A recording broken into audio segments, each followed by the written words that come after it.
comes. Oh, there. Mama, can't you reason with him? I don't think we're allowed to meet anyone. No, it will not. For he is bent on ruining us all. Mama, I'm sure he is teasing you. He will call on Mr. Bingley as sure as he would call on any new neighbour of ours. No, Jane, how can you say that? You heard it yourself. And you know that your father has a will of iron.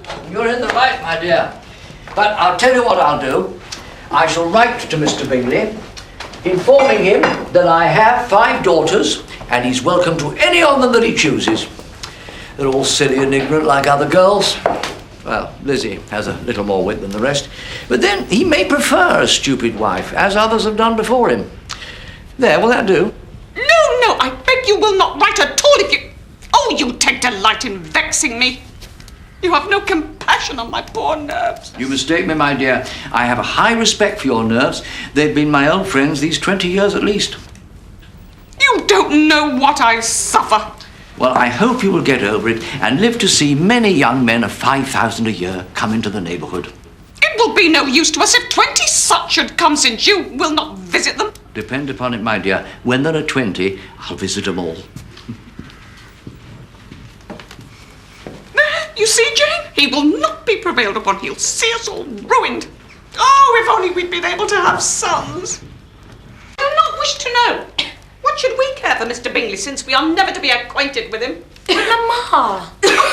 Don't keep coughing so, Kitty. For heaven's sake, have a little compassion on my nerves. He has come for my own servants, amusement. 40 servants, and he's very handsome and wears a blue coat. And he declared to Sir William that he loves to dance. And he's promised to come to the next ball. At the assembly rooms. On Saturday. And bring 6 ladies and 4 gentlemen. No, it was 12 ladies and 7 gentlemen. Too many ladies. Oh, Lydia, I beg you would stop. For we are never to know Mr. Bingley, and it pains me to hear of him. But Mama... I am sick of Mr. Bingley. I'm sorry to hear that. If I'd known as much this morning, I should never have called on him. You have called on him? I'm afraid we cannot escape the acquaintance now.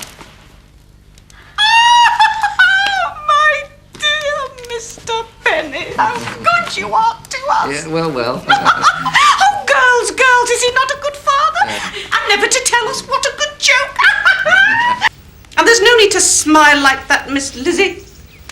And though Mr. Wickham has taken a fancy to you, I'm sure you've done nothing to deserve it. After your dealings with Mr. Collins. Well, it is all in vain. It will all come to nothing. Oh, the poor young man, if only he had 5,000 or 6,000 a year, I would be happy to see him married to any of the girls. But nothing turns out the way it should. And now Mr. Bingley, of whom we all had such expectations, is gone off forever. I don't know what will become of us all, indeed, I do not. And I cannot bear to think of Charlotte Lucas being mistress of this house, that I should be forced to make way for her and live to see her take my place in it. My dear, do not give way to such gloomy thoughts. Let us hope for better things. Let us flatter ourselves that I might outlive you.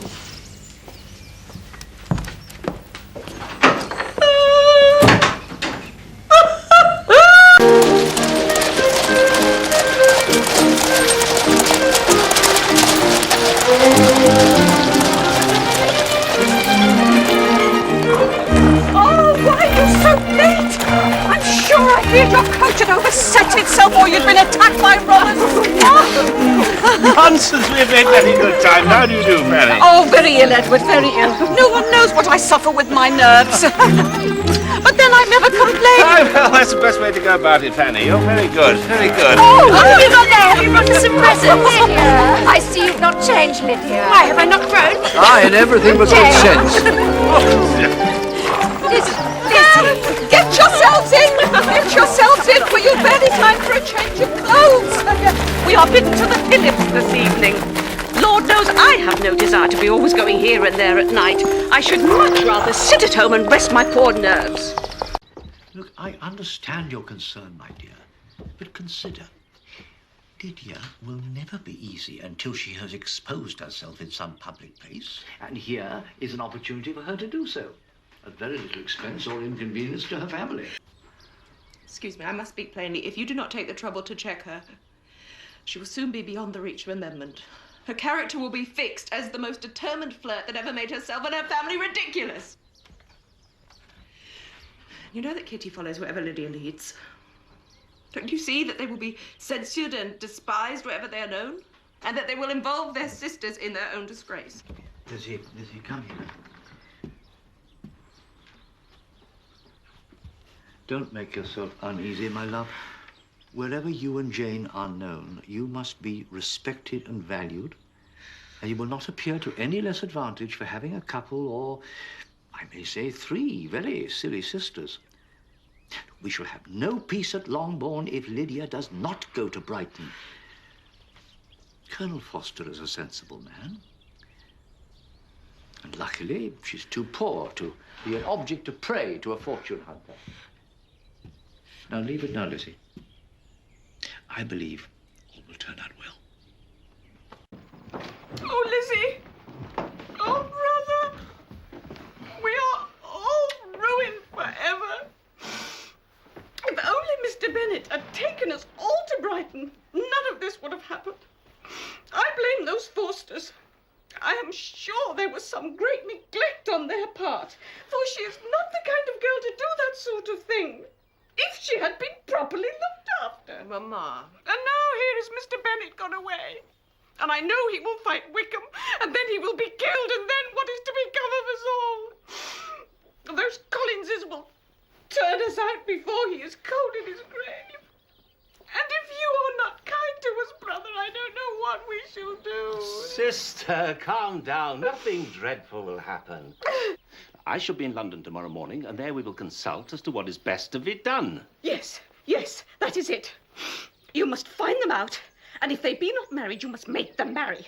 But above all, keep Mr. Bennet from fighting. Mamma, I'm sure he does not mean to fight. Oh, yes, he does. And Wickham will kill him for sure unless you can prevent it, brother. You must tell him what a dreadful state I'm in. How I have such tremblings and flutterings all over me. Such spasms in my side and pains in my head and beatings at my heart that I can get no rest either night or day. Sister, calm yourself. And tell Lydia not to give any directions about wedding clothes till she has seen me, for she does not know which are the best warehouses. Father is coming home today. Oh, and does he bring Lydia? No. Oh! He and my uncle have not yet discovered where she is. My uncle will continue his inquiries alone. What? Coming home and without poor Lydia? But who will fight Wickham and make him marry her if he comes away?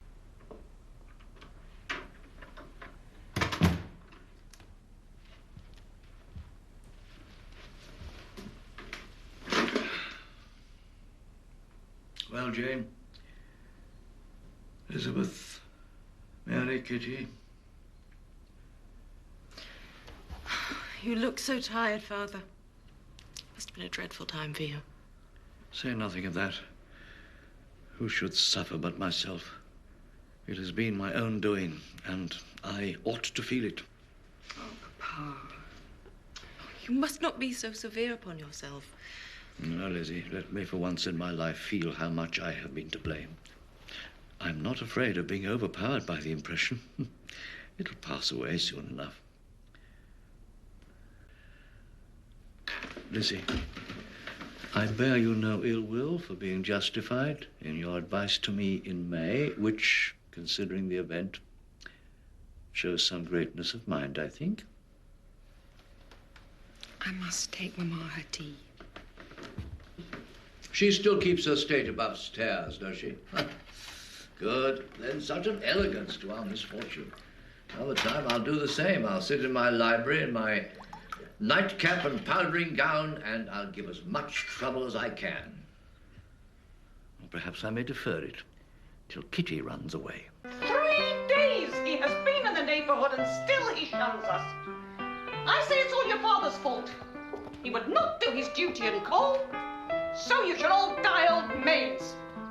We shall be turned out by the Collinses to starve in the hedgerows. You promised me last year that if I went to see him, he'd marry one of my daughters. And it all came to nothing. And I won't be sent on a fool's errand again.